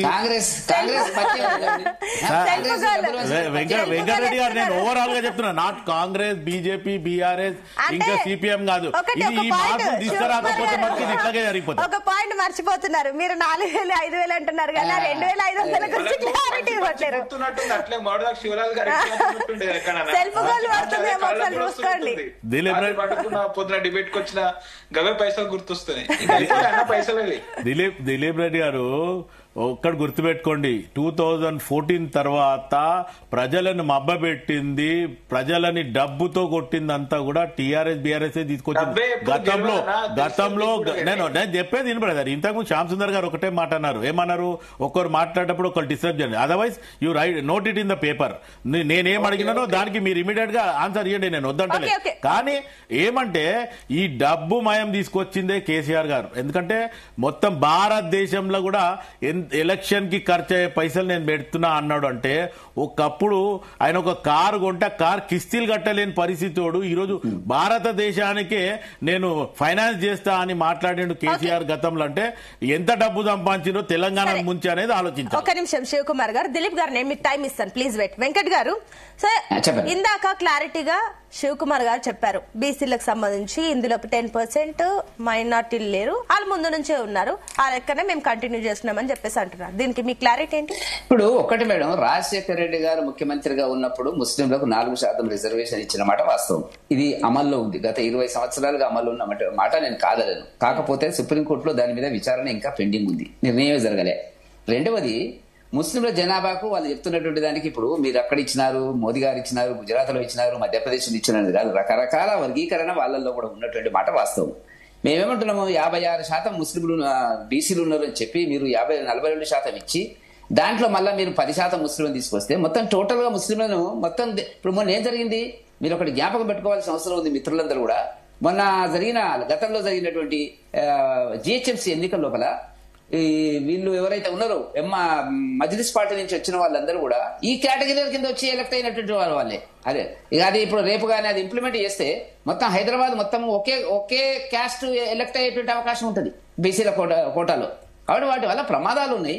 రాజ్యాంగబద్ధంగా అమలైతే అంబేద్కర్ గారి రాజ్యాంగం లోపల ముస్లింలకు మతపరమైన రిజర్వేషన్ లేవు. వాస్తవానికి ఉంటే చెప్పమనండి. ఒక మతపరమైన రిజర్వేషన్ ఉండి ఉంటే 4% రాజశేఖర రెడ్డి గారు ఇచ్చినటువంటి కేసు వల్ల పెండింగ్ ఉండేది కాదు, ఉండదు. ఎందుకంటే యాజ్ పర్ లా ప్రకారంగా వచ్చింది అనేటువంటిది. కాబట్టి వాటి మీద ఒక చర్చ జరగాలి. ఈవెన్ షెడ్యూల్ 9 కూడా subject to the scrutiny of the సుప్రీంకోర్టులోనే ఉండేది. ఇంకా ఇవన్నీ ఉన్నాయి. ఇవన్నీ ఉండి కూడా రేవంత్ రెడ్డి గారు తనకు తెలియనటువంటి అనేక అంశాల గురించి జోక్యం చేసుకుని వల్ల ప్రజలు మోసం చేస్తుండ అనేటువంటిదే భారతీయ జనతా పార్టీ ఆరోపణ. మీరు మాకు చేత కదా మేము బీసీల గురించి మేమండి 5 ఎంపీలు బీసీలు ఉన్నారండి తెలంగాణలో. వాళ్ళకి తెలియదు కానీ వాళ్ళ దగ్గర ఎంతమంది కూడా చెప్పమనండి. మేము ముఖ్యమంత్రిని బీసీని ప్రకటించినామండి. స్వయాన ఏ రాష్ట్రంలో ప్రకటించినటువంటి పరిస్థితి లోపల మోదీ గారు, అమిత్ షా గారు గత ఎన్నికల లోపల మేము అధికారంలోకి వస్తే బీసీ ముఖ్యమంత్రి చేస్తామనండి. ఐదుగురు చెప్పండి, ముగ్గురు ఎంపీలు లోకసభకు సంబంధించినటువంటి వాళ్ళు మా ఇక్కడ, ఇద్దరు వేరే రాష్ట్రాల నుంచి కూడా వెంకట్ గారు ప్లీజ్ సబ్మిషన్ అండి. మీరు చెప్పిన పాయింట్ మేము ఓకే తీసుకుంటాం. 8 మందిలో 5 మంది బీసీలు ఉన్నారు. ఈవెన్ మేము ముఖ్యమంత్రికి సంబంధించి కూడా సరే బీసీలకు సంబంధించి బీజేపీకి నిజంగానే చిత్తశుద్ధి ఉంది అని మేము అనుకుంటే, మీరు సరే ఈ విషయంలో మీరు కూడా కాస్త పుష్అప్ చేయాలి కదా, అటు కేంద్రాన్ని మీరు కూడా కాస్త పుష్ చేయాలి కదా. కేంద్ర మంత్రులు ఉన్నారు, ఏం చేస్తున్నారని అడుగుతున్నారు కదా, దానికి తగ్గట్టు మీరు కూడా ఉండాలి కదా. తెలంగాణ కోసమే కేంద్ర ప్రభుత్వం లేదు మేడం. కేంద్ర ప్రభుత్వం జాతీయ విధానం ఉంటది. దేశంలో ఉండేటువంటి అన్ని రాష్ట్రాల అభిప్రాయాలు, పార్టీల అభిప్రాయాలు, సామాజిక వర్గాల అభిప్రాయాలు తీసుకున్న తర్వాత దాన్ని చేయాలనుకున్నప్పుడు కులగణన జరగాల. మీరు చేసిన కులగణన ఏందో చెప్పమనండి. ఇప్పుడు బయట పెట్టినా చెప్పమనండి. పబ్లిక్ డొమైన్ ఉందా మీరు చూస్తే చెప్పండి మాకు. ఏ కులం ఎంత చెప్పగలిగిన వాళ్ళు చెప్పలే, చెప్పకుండానే గాలికి మాట్లాడుతున్నారు వాళ్ళు. ఇందాక దిలీప్ గారు ఒక మాట అన్నారు, 2 దొంగలే 2 పార్టీలు, వాళ్ళు మీరు మోసం చేస్తున్నారు అని అంటున్నట్టు మీరు చెప్తున్నట్టు ద్వంద్వ వైఖరి మీరు క్లియర్ గా చెప్తున్నారు. మేడం, ఏ పార్టీ అయినా ఒక కుటుంబం మీద ఏర్పడ్డ పార్టీ ఒక కుల పార్టీ. మీరు గుర్తుపెట్టుకోండి, కులం అనేది లేదు. ఏ పార్టీ అయినా దేశంలో ప్రాంతీయ పార్టీలు కుటుంబం మీద ఏర్పడతాయి. ఆ కుటుంబానికి ఒక కులం ఉంటది. అది దీనికి ఇక్కడ ఉంది. ఇవాళ ఏమి ఇచ్చారో చెప్పమనండి. ఇప్పుడు వాళ్ళు మహా గొప్పగా చెప్తున్నారు కదా, ఒక్క ప్రెసిడెంట్, ఒక వాళ్ళే వర్కింగ్ ప్రెసిడెంట్, వాళ్ళ కుటుంబమే ప్రెసిడెంట్, లెజిస్లేచర్ పార్టీ లీడర్, వాళ్ళే మాట్లాడాలి. సబ్మిషన్ ఉందంట. వెంకట్ గారు ఒక్క నిమిషం. దిలీప్ గారు ఏంటి మీ సబ్మిషన్? దీనికి ఏముంటదండి, వాళ్ళు మాట్లాడుతున్నారు. కుటుంబ పార్టీ అంటే తెలంగాణ ప్రజల కుటుంబం. ఇది తెలంగాణ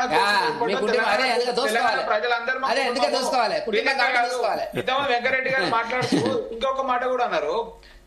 వెంకరెడ్డి గారు ఇంతకు రాజీనామాలకు చిన్న ఒక హాఫ్ మినిట్ లో కంక్లూడ్ చేస్తా. రాజీనామా గురించి మాట్లాడప్పుడు మీరేం చేయలేరంటే, తెలంగాణ కోసం పదవులను గట్టిపోచలు లెక్క విసిరేసి రాజీనామాలు అత్యధిక బీఆర్ఎస్ పార్టీ ఆ రోజు రాజీనామాలు చేయలే, ఈ రోజు రాజీనామాలు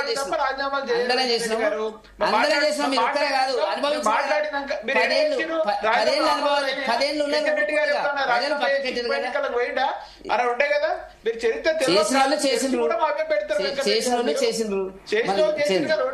ఒక నిమిషం దిలీప్ గారు, ఒక నిమిషం. మీ సబ్మిషన్ చెప్పారు, నేను మళ్ళీ మీకు టైం ఇస్తాను, మీ దగ్గరికి వస్తాను. వెంకట్ గారు మీ పాయింట్ కంక్లూడ్ చేయండి.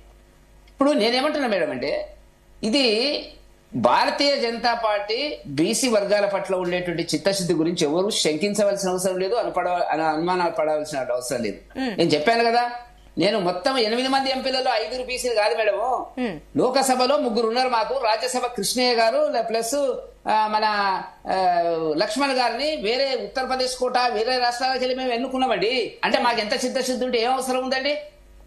మాకున్న చిత్తశుద్ధి మాకుంది. దానికి చేయవలసిన టైం వచ్చినప్పుడు తప్పకుండా చేస్తాము. మయతోనే జరుగుతుంది. మీరు గుర్తుపెట్టుకోండి, బీసీలకి ఈ దేశంలో ఏమైనా న్యాయం జరిగితే భారతీయ జనతా పార్టీతో జరుగుతుంది తప్ప ఈ చిన్న పార్టీలు ఒక పెద్ద వెంకటరెడ్డి గారు బంగారు లక్ష్మణ్ గారిని రాజస్థాన్ కూడా ఎలక్షన్ చేసారు, కాదంటలేదు. ఆ విషయం వేరు. అయితే వెంకటరెడ్డి గారు ఒక సబ్మిషన్, ఏదైనా జరగవచ్చు. వెంకటరెడ్డి గారు, ఇప్పుడు బీసీ 42% కేమో బీజేపీ ప్రభుత్వం సస్యమ్రా అంటుంది, కానీ 10% ఈడబ్ల్యూఎస్ కి మటుకు ఇమీడియట్ గా స్పెషల్ ఆర్డినెన్స్ తీసుకొచ్చి చేస్తున్నారు. అన్ని పార్టీలు మద్దతు. సరే, కేంద్రం గురించి పక్కన పెడితే రాష్ట్రంలో అన్ని పార్టీలు కలిసి బీసీలకు 42% ఆమోదం అన్ని పార్టీలు ఇచ్చాయి. మీరు ఈ విషయాన్ని ఒప్పుకోవాలి. సరే, కేంద్రం దగ్గర పక్క పెట్టినా రాష్ట్రంలో సపోర్ట్ చేస్తారా లేదా? దీనికి ఏం చేస్తారంటే, వీళ్ళు చేయకపోతే పార్టీ పరంగా మీరు ఏ రకంగా పంపిస్తారు ఆర్డినెన్స్? నేను ఏమంటున్నా, ఇక్కడ అసెంబ్లీలో పంపించారు. అసెంబ్లీలో ఆల్ పార్టీ సపోర్ట్ చేసి ఫస్ట్ నేను పాయింట్ చెప్పింది అది. కానీ ఢిల్లీలోకి వచ్చే వరకు రానంటున్నారు. ఇప్పుడు గల్లీలో వస్తున్నారు, ఢిల్లీలోకి మటుకు రారు. అటు వాళ్ళు రాజ్యసభ సభ్యులు రాలేదు, బీఆర్ఎస్ వాళ్ళు రాజ్యసభ సభ్యులు రాలేదు, ఇటు బీజేపీ 8 మంది ఎంపీలు కూడా రాలేదు. రాహుల్ గాంధీ గారు, అదే దిలీప్ రెడ్డి ఒక్క నిమిషం. రాహుల్ గాంధీ గారికి ఆ రోజు కేసు ఉందని ఓపెన్ గా ముందే చెప్పడం జరిగింది. ఆయనతో పాటు ఖర్గే అంతే కదా. వేణుగోపాల్ గారికి ఏమైంది? ఒక నిమిషం అంటే సరే రాహుల్ గాంధీకి కేసు ఉంది కదా మరి నెక్స్ట్ డే పెట్టుకోవచ్చు కదా, మీరు వెళ్ళి షెడ్యూల్ ఆల్రెడీ స్టార్ట్ అయిపోయిందండి, అదే రోజు కేసు ఉందని చెప్పి. మేడం ఒక నిమిషం, ఇప్పుడు రాహుల్ గాంధీ గారి కోర్టు కేసు ఉంది, ఓకే ఒప్పుకుందాము. సోనియా గాంధీ గారికి ఏమైంది? ఖర్గే గారికి ఏమైంది? ప్రియాంక గాంధీ గారికి ఏమైంది? ఆఖరి చివరికి వేణుగోపాల్ అన్న రాలేదు, వేణుగోపాల్ గారు రాలేదు కదా, మీరు మాట్లాడుతుంది ఎలా? సరే ఒక నిమిషం ఆగండి, దిలీప్ గారు మీ పాయింట్ ఏంటి చెప్పండి. ఇప్పటి వరకు వీళ్ళు చేసిన డెడికేటెడ్ కమిషన్ ది ఎక్కడ కూడా ఏ కులంలో ఎంతురు అని చెప్పి ఫస్ట్ పబ్లిక్ డొమైన్ డాక్యుమెంట్ లేదు. మీరు ఎక్కడైనా సెర్చ్ చేయండి. అసలు వీళ్ళు శాస్త్రీయంగా చేసిరా చేయలేరా అని చేయలేరు, అది వేరు కథ. చేసింది కూడా ఎవరు ఎంతున్నారు అని చెప్పేసి తెలియదు. అంటే ఇదంతా గోప్యత. వీళ్ళకి తెలియక కాదు, రిజర్వేషన్ ప్రకటించినా కూడా తెలుసు వీళ్ళ కామారెడ్డిలనే, ఇది అయ్యేది కాదు పోయేది కాదు మనతోని కాదని కూడా తెలుసు. ఇప్పుడు మళ్ళీ రాహుల్ గాంధీ ప్రధాని కావాలని చూస్తా ఉన్నారు, ప్రధాని ఆయనకి ఇస్తారట, ఆయన ప్రధాని కాడు వీళ్ళకి ఏరన్నట్ట. మీరు ఇంకా ఒకటి చూస్తా ఉంటే ఈరోజు బీసీలను అత్యధికంగా ఈరోజు మోసం చేసిన పార్టీ ఏదంటే కాంగ్రెస్ పార్టీ అవుతుంది. ఎందుకంటే నమ్మక ద్రోహం ఇది. అంతకుముందుకు ఎవరైనా సరే ఇప్పుడు 42% అని చెప్పి వాళ్ళు అడగక ముందే మీరు ఇంకెక్కువ మేము ఇస్తామని చెప్పి ఓట్ల కోసం పోయిర్రు. ఈ రోజు నాడు బీఆర్ఎస్ పార్టీలు ఉన్నప్పుడు కొన్ని రిజర్వేషన్ తీసుకొచ్చింది. ఈ వైన్ స్టాండర్డ్ గౌడ్స్ గానీ అత్యధికంగా జెడ్పీ చైర్మన్ స్థానాలలో కూడా బీసీలను పెట్టింది. పార్టీ పరంగా గానీ సర్పంచ్లకు గానీ ఎంపీటీసీలకు గానీ అత్యధికంగా మేము ఏ విధంగా ఇవ్వాలో అంతకంటే ఎక్కువనే ఇచ్చినాం. ఈ రోజు మేము ఇంతకుముందుకే డిస్కస్ చేసినట్టు ఇంతవరకు మనం చూసినాము. అసలు ఈ జియో 40 అనేది నిలబడుతుంది అనుకుంటారా మీరు? ఈరోజు జియో 40 కూడా స్పష్టత ఉందా? ఈ రోజు నాకు తెలిసి వీళ్ళు ఈ విధంగా తప్పుల తడక పోతే ఈ రోజు జియో 40 కూడా కొట్టుపోతుంది అని చెప్పి ఈ క్వశ్చన్ మీరు రేజ్ చేస్తున్నారు. జియో అసలు నిలబడుతుందా అన్న క్వశ్చన్ రేజ్ చేసినప్పుడు మరి అసెంబ్లీలో మీరు మద్దతు ఎందుకు ఇచ్చారు? అట్లాంటప్పుడు కొత్త జియో పాత జియోకి ఇచ్చినామండి. వీళ్ళు తప్పులు అది నిలబడుతుంది ఇది నిలబడదు అంటున్నారా? మేము అట్లా అనట్లేమండి, వీళ్ళు సరిగా ఇవ్వట్లేరు అంటున్నాము. మేము దేనికైనా సరే ఇప్పుడు ఎన్నికలకు మద్దతు ఇస్తాము, కాకపోతే 42% ఇచ్చిపోమంటున్నాము. దిలీప్ రెడ్డి గారు ఆగమేఘాల మీద మీరు కుటుంబ సమగ్ర సర్వే చేసి మీరు ఎడబెట్టినండి, మర్చిపోయినరా? అది 10 సంవత్సరాలు మొత్తం పడుకున్నారు. ఇవాళ చేయకపోతే మీకు భూమి ఉండదు, మీకు చేయకపోతే ఇల్లు ఉండదు, మీరు ఉన్నట్టే లేరు. మీరు అసలు ఉన్నారా లేరా అనేది చెప్పండి please. Conclude me point conclude చేయండి. ఇప్పుడు హెచ్ఆర్డి డిపార్ట్మెంట్ లో ఎంసీహెచ్ఆర్డి సైట్ లోకి పోతే చాలా స్పష్టంగా కేసీఆర్ గారు చేసినటువంటి సర్వే రిపోర్ట్ ఉన్నది. అది ఎప్పటికి మీకు ఏంటంటే రేవంత్ రెడ్డి గారికి అబద్ధాలు, మీకు కూడా అబద్ధాలు చెప్పడం అలవాటు అయిపోయి లేదని చెప్పి ప్రొపగండా చేస్తే మా పార్టీ తరఫున మేము ఆల్రెడీ సైట్ లో పోయి కూడా చూపించిన లైవ్ లో. ఇప్పుడు మీ గవర్నమెంట్ వచ్చినాక మీ గవర్నమెంట్ వచ్చిన తర్వాత దాన్ని డిలీట్ చేసిర్రు, అది కూడా మీరు తెలుసుకోండి. ఒక్కటి మేడం చెప్పండి. కేసీఆర్ జమానాలో అనేక వేల జీవోలను అసలు సిస్టమ్ లోకి తెలియదు, ఆన్లైన్ లోకి తెలియదు.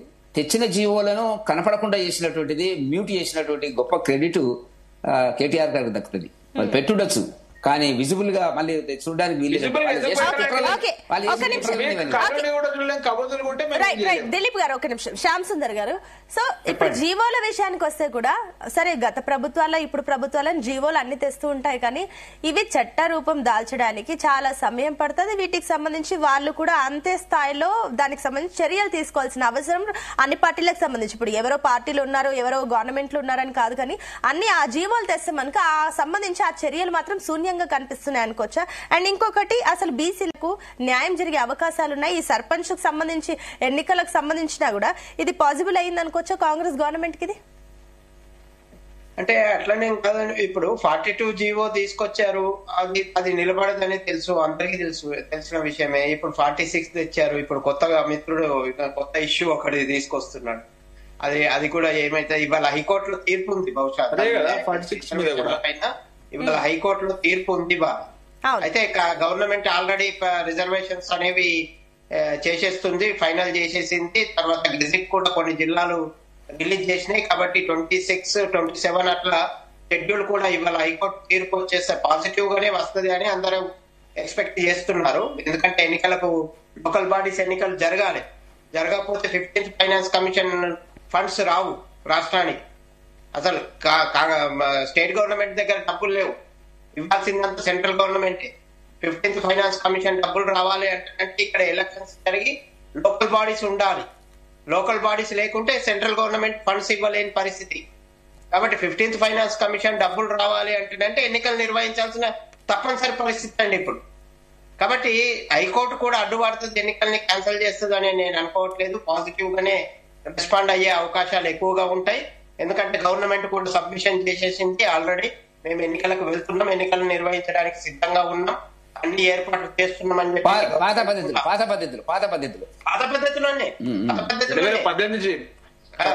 పద్ధతిలోనే. అట్లాగే ఇక్కడ వార్డు మెంబర్లకు వచ్చేసరికి 2011 రిజర్వేషన్స్ 11 కులగణన, సర్పంచ్లకు వచ్చేసరికి మళ్ళా 2024 కులగణన సర్వే ప్రకారంగా రిజర్వేషన్స్ కల్పించాలనేది గవర్నమెంట్ పాలసీ తీసుకుంది.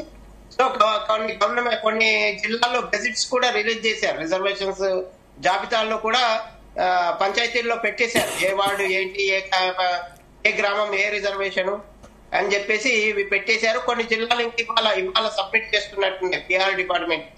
కొన్ని జిల్లాలు ఆ రిజర్వేషన్ సబ్మిట్ చేయగానే గెజిట్ రిలీజ్ చేస్తారు. గెజిట్ రిలీజ్ చేసి ఇవాళ హైకోర్టు తీర్పు వచ్చింది అనుకోండి, 26, 27 అట్లా ఎన్నికల కమిషన్ నిర్వహించేస్తుంది రాష్ట్ర ఎన్నికల సంఘం. కాబట్టి ఇక్కడ విషయం ఏంటంటే జీవోలు అన్ని గవర్నమెంట్లు 100% జీవోలు పబ్లిక్ డొమైన్ లో పెట్టట్లేదు. పెట్టిన జీవోలు కూడా కొన్ని కనబడకుండా చేస్తున్నారు, కొన్ని ఎట్లాంటి సమస్యలు రావు, మనం బదనాం కాము, ఇది మంచి పేరు వస్తుంది అనుకున్న జీవోనేమో పబ్లిక్ కనబడేటట్టుగా పెడతారు. ఇవాళ జీవో వచ్చింది, నిన్న 46 జీవో వచ్చింది, అది అప్పుడే సోషల్ మీడియాలో వైరల్ అవుతా ఉంది. ఎందుకంటే గవర్నమెంట్ ఎన్నికలు నిర్వహిస్తుంది అనేది పబ్లిక్ లో పోతుంది. అలా అన్ని జీవోలు పంపించారు మళ్ళీ బయటకి. అన్ని జీవోలు ఏ గవర్నమెంట్ పంపించదు, ఇటు టిఆర్ఎస్ కానీ అటు కాంగ్రెస్ కానీ ఇంకే గవర్నమెంట్ అయినా కానీ. కాబట్టి జీవోల విషయంలో వచ్చేసరికి పబ్లిక్ డొమైన్ లోకి వచ్చేవి ఏముంటాయి అంటేనంటే అసలే అంటే గవర్నమెంట్ కి రూలింగ్ గవర్నమెంట్ కి అనుకూలమైనటువంటి జీవోలు మాత్రమే పబ్లిక్ డొమైన్ లో పబ్లిక్ అనుకూలంగా చూసుకోవడానికి వీలుగా వస్తుంటాయి. కాబట్టి జీవోల విషయంలో మనము వీళ్ళు అట్లా వాళ్ళు ఇట్లా అనడం అందరూ ఒకే తాను ముక్కలండి, ఒకే తానులో ముక్కలు వీళ్ళంతా కూడా. ఎందుకంటే ఈ పార్టీ నుంచి ఆ పార్టీకి పోయిన వాళ్ళు, ఆ పార్టీ నుంచి ఈ పార్టీకి పోయిన వాళ్ళు అందరు కూడా అవే ఆలోచనలు, అవే విధానాలు, అవే స్వార్థ రాజకీయాలు అన్ని రాజకీయ పార్టీలకు కూడా. కాబట్టి వీళ్ళు నిజాయితీగా చేస్తున్నారు, వీళ్ళు ఎన్ని జీవోలు బయట పెట్టారు, వీళ్ళు ఎన్ని జీవోలు బయట పెట్టారు అంటే మనం గొంగట్లో కూర్చుండి వెంట్రుక తింటూ వెంట్రుకలు ఏరుకునేలాగా ఉంటది పరిస్థితి. ఓకే అండి, శివకుమార్ గారు మీ ఫైనల్ కమెంట్స్. ఏం లేదండి, అంటే ఏదైతే కాంగ్రెస్ పార్టీ ప్రజలకు ఏదైతే 42% ఇస్తా అన్నారో ఆ చిత్తశుద్ధితోనే కాంగ్రెస్ పార్టీ ఈ రోజు కూడా ఉంది. ఖచ్చితంగా అయినంత మటుకు కాంగ్రెస్ పార్టీ 42% ఏదైతే డిక్లరేషన్ చేసినామో అది బీసీలకు ఇవ్వాలనే ఉద్దేశంతోనే కాంగ్రెస్ పార్టీ ఉంది. రేపు ఈరోజు కోర్టులో ఏం కేసు అది ఫైనలైజ్ అవుతుందో దాన్ని బట్టి రేపు మంత్రివర్గంలో నిర్ణయం తీసుకొని దాని తర్వాత డిసిషన్ తీసుకుంటాం. ఓకే అండి, సో కోర్టులో ఈ రోజు మీకు అనుకూలంగా వస్తుంది అనుకుంటున్నారా, ఎట్లా వస్తుంది? జస్ట్ వీఆర్ ఎక్స్పెక్టింగ్, ఎందుకంటే అయినంత మటుకు వస్తే మంచిది. అంటే బలంగా మీరు కూడా దగ్గర లైక్ వాదనలు కూడా గట్టిగా వినిపిస్తే ఒప్పుకుంటారు. మేడం సునీత మేడం, కోర్టులో అనుకూలంగా వచ్చేదే ఉంది. వాళ్ళు ఆల్రెడీ పాత పద్ధతి లోపల మీరు ఎన్నికలు పెట్టుకోండి, మాకేం అభ్యంతరం లేదన్నారు. అదే చెప్పింది. ఇప్పుడు ఇచ్చేదే ఉంది, ఇంకా 42% ఇంకేదో చెప్తున్నారు. ప్రజలు మభ్య పెడుతున్నారు, రేపు క్యాబినెట్ లేదు జరగబోతుంది గొప్పగా అని చెప్పి ఏం జరుగుతుంది? ఏమి జరగదు సార్. ఒక పని చేయండి, బీజేపీకి బీఆర్ఎస్ కూడా 42% మీరు కూడా కాంగ్రెస్ పార్టీ ఎట్లయితే ఇస్తుందో ఆల్రెడీ రిక్వెస్ట్ చేయడం జరిగింది. ఎందుకంటే అంటే లేదండి, వాళ్ళు కాంట్రవర్షియల్ ఎక్కడ తీసుకు మేము 42% దాల్చేదాకా మేము పోరాడతామని అన్నారు కాబట్టి మీకు పవర్ ఇచ్చారు జనాలు. కాంగ్రెస్ పార్టీలో ముఖ్యమంత్రి రేవంత్ రెడ్డి గారు కానీ మంత్రులు ఏమన్నారంటే మా కాంగ్రెస్ పార్టీకి 42% ఇస్తాం, బీఆర్ఎస్ బీజేపీ ఇస్తుందా అని చెప్పండి కదా. మన రామచంద్ర గారు చెప్పింది కదా 3 రోజుల కింద 4 రోజుల కింద ఇస్తామని చెప్పి. లాస్ట్ కి వస్తాను. దిలీప్ గారు మీ ఫైనల్ కమెంట్స్. కాదండి, 42 అనేది ఇప్పుడు వీళ్ళు తెచ్చిన జీవోలు చట్టబద్ధంగా ఉండయి. ఇస్తా అని చెప్పి ఇలా కొట్లాట న్యాయబద్ధంగా ఉండదు. వీళ్ళు ఇస్తా అన్నటువంటి పార్టీ గుర్తులేని కాడ గుర్తుతో ఇస్తా అంటున్నాడు. ఈ ప్రజలంతా గమనిస్తా ఉన్నారు. త్వరితగతిన మీరు ఇస్తా అన్నటువంటి 42% రిజర్వేషన్లను ఇచ్చి ఈ ఎన్నికలు జరపాలి. 15th కమిషన్ నుంచి రావాల్సినటువంటి 3,000 కోట్లకు ప్లస్ మీరు కూడా కలిపేది ఉంటది. వాళ్ళు ఇచ్చి కేంద్రమయ్యి ఆడ ఆల్రెడీ ఫండ్స్ ఉన్నాయి, వాటిని మురిగిపోతా ఉన్నాయి. మీరు కూడా కలపాల్సిన వాటా కలిపి తొందర ప్రజలకు న్యాయం చేయాలి. చెత్త ట్రాక్ మేము ఊరూరికి ట్రాక్టర్ ఇస్తే కనీసం డీజిల్ పోసే పరిస్థితి లేదు. ఈ రోజు పంచాయతీ కార్యదర్శి అంతా అప్పులో ఊబిలో కూరుకున్నారు. ఇటువంటి వ్యవస్థ కాకుండా త్వరితగతిన ఎన్నికలు తీసుకొచ్చి ఈరోజు 42% బీసీలకు రిజర్వేషన్ ఇచ్చి ఎన్నికలకు త్వరగా పోవాలని చెప్పి బీఆర్ఎస్ పార్టీ డిమాండ్ చేస్తా ఉన్నాము. ఇక్కడ విషయం ఏంటంటే జనరల్ గా అయితే ప్రతి రాజకీయ పార్టీ కూడా ముస్లిమ్స్ అని పోతున్నారు. ముస్లిమ్స్ ఎవరు కూడా రిజర్వేషన్లు అడగలేదండి వాస్తవానికి. రెండో విషయం ఏంటంటే ముస్లిమ్స్ కి బీసీఈలో రిజర్వేషన్లు తీసుకునే అవకాశం ఉంది. ఈ బీసీలో 10% రిజర్వేషన్లు, అందులో కూడా ముస్లిమ్స్ రిజర్వేషన్లు తీసుకునే ప్రత్యేకంగా బీసీలతో కలిపి లేకుంటే ప్రత్యేకంగా ఎస్టీలతో కలిపి రిజర్వేషన్లు ఇవ్వాల్సిన అవసరం ఇప్పుడు లేదు. రెండో విషయం, వీళ్ళంతా అనుకుంటున్నారు గంపగుత్తగా మాకు ఓట్లు వేసేస్తారు ముస్లిమ్స్ అని చెప్పేసి చాలా రాజకీయ పార్టీలు అనుకుంటున్నాయి. వాస్తవానికి వాళ్ళని మభ్య పెడుతున్నాయి పాపం. ఇప్పుడు వాళ్ళ నిజం ఒకవేళ అదే నిజమైతే మన బీహార్ ఎలక్షన్స్ రీసెంట్ గా జరిగిన బీహార్ ఎలక్షన్స్ లో 37 ముస్లిం మెజారిటీ స్థానాలు 37 ముస్లిం మెజారిటీ స్థానాలు ఉంటే అందులో 27 స్థానాల్లో బీజేపీ హిందూ అభ్యర్థులు గెలిచారండి. మిగతా పార్టీలు ముస్లింలను నిలబెట్టాయి, ముస్లిం క్యాండిడేట్లను నిలబెట్టాయి. అక్కడ ఇప్పుడు ఆమె దీపక్ మాథురా అమ్మాయి గెలిచింది. ముస్లింస్ ఉన్నారు అక్కడ 50% పైగా ముస్లింస్ ఉన్నారు. వాళ్ళు కూడా వీళ్ళకే మద్దతు ఇస్తున్నారు. అమ్మాయి బీజేపీ ఎందుకు ముస్లింస్ లో కూడా ఆలోచన మారిందండి. ముస్లింస్ కూడా ఏం ఆలోచిస్తున్నారంటే ముస్లింస్ స్పష్టంగా చెప్తున్నారు, మోడీ వచ్చిన తర్వాత మాకు అన్ని వస్తున్నాయి, ఇండ్లు వస్తున్నాయి, అన్ని వస్తున్నాయి. అన్ని వచ్చినప్పుడు మేము ఎందుకు ఒకటి ఉదాహరణ 50% పైగా ముస్లింస్ ఉన్నటువంటి డునానగర్ అమ్మాయి గెలిచింది బీహార్ లో 50% పైగా ముస్లింస్ ఉన్నారండి. అక్కడ ముస్లిం అభ్యర్థుల్ని ఆర్జేడీ నిలబెట్టింది, చాలా మందిని గెలవలేదు. 27 స్థానాల్లో మజ్లిస్ పార్టీ పోటీ చేసింది ముస్లిం మెజార్టీ స్థానాల్లో, 5 గెలిచారు. అక్కడ బీజేపీ అభ్యర్థులు గెలిచారు. కాబట్టి ఇక్కడ శ్యామ్ సుందర్ గారు ఒక సబ్మిషన్, ఇప్పుడు హైదరాబాద్ లో ఒక్క ఎంపీ గెలుస్తాడు, నార్త్ లో మటుకు ఎంఐఎం నిలబడుతుంది అంటే ఎవరికి బీటీ అన్ని వచ్చినాయని చెప్పి ఒక వడ్వాడి మీరు దయచేసి అది పార్టీకి లేదు. మనము పోటీ చేయలే కదా దిలీప్ రెడ్డి గారు, నేను చెప్పలేదు. బట్ ఆయన పార్టీ నుంచి నిలబెట్టినా కూడా మతానికి సంబంధించి వేరే మతం వాళ్ళు ఉన్నా కూడా వాళ్ళు సపోర్ట్ చేస్తున్నారని చెప్పేది ఆయన పాయింట్ చెప్పారు. ఓకే అండి, రైట్, చూద్దాం. అతీతంగా మీరు పోటీ, మీకు కూడా వ్యవహారాలు నడుస్తాయి. ఓకే అండి, చూద్దాం. ఈ స్థానిక సంస్థలు ఏమైనప్పటికీ రాజకీయాలు కొత్త మలుపులు తీసుకుంటున్నాయి. చూద్దాం ఏం జరుగుతుందో. థ్యాంక్ యూ అండి డిబేట్ లో పార్టిసిపేట్ చేసిన అందరికీ కూడా. సో మొత్తం మీద తెలంగాణ స్థానిక సంస్థలు అయితే ఇప్పుడు ఒక కీలకమైన రోల్ అయితే ప్లే చేస్తున్నాయని చెప్పాలి. అటు కోర్టులకు సంబంధించిన రిజర్వేషన్ల అంశం ఒక రకంగా ఉంటే పార్టీల పరంగా మేము రిజర్వేషన్లు ఇస్తామని అటు ప్రభుత్వాలు చెప్తున్నాయి, మరోపక్క ఈ రాజకీయ పార్టీలు కూడా దీన్ని ఒక అస్త్రంగా వాడుకుంటున్నాయి. ఏదేమైనప్పటికీ ఈ స్థానిక సంస్థల ఎన్నికల్లో ప్రజల మూడేంటి అనేది కూడా మనకు క్లియర్ గా ఈ ఎన్నికల తర్వాత తెలుస్తుంది. చూద్దాం ఏం జరుగుతుందో భవిష్యత్తులో. That's all for now. Keep watching.